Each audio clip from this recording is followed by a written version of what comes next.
It was about 8 o'clock in Boston. I got a phone call. They were out at an office get-together and apparently collapsed.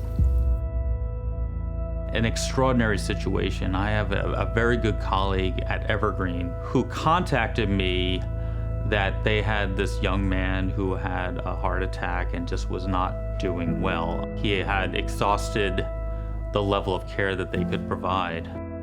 We reviewed the case with them and said, absolutely, we will bring what we have to bear to help take care of Vivek. Vivek had a massive heart attack. His kidneys had stopped. His ability for his blood factors to stop bleeding had stopped. His breathing had stopped. His heart obviously had stopped.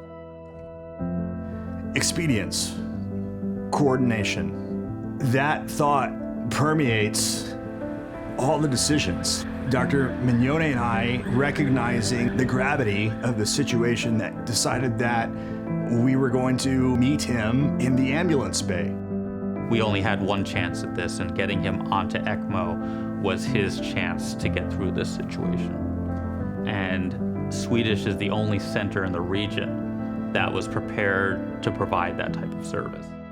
Which is heart and lung support for the sickest of the sick patients who would not survive without that type of therapy. It was a long flight. I didn't know anything about Swedish. Very quickly, they gained my trust that they were doing everything they could to save him. None of us left the room for 12 hours straight. They had to revive him so many times through that night. They saved his life. They saw him through those 2 months, those 70-odd days we were there. It felt like they created a cocoon of comfort and care, not just for Vivek, but for us, for me.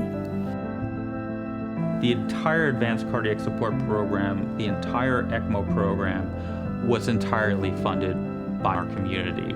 This program would not exist without that philanthropy. These people would not be alive without that philanthropy.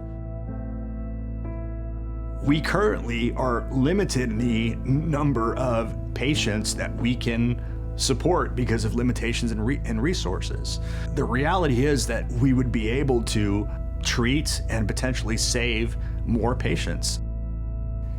How does that make you feel as a surgeon? Horrible, empty. If it weren't for donors, then we would not have been a family today. My husband would have been dead. My daughter would have not had a father. I don't know how to say thank you enough.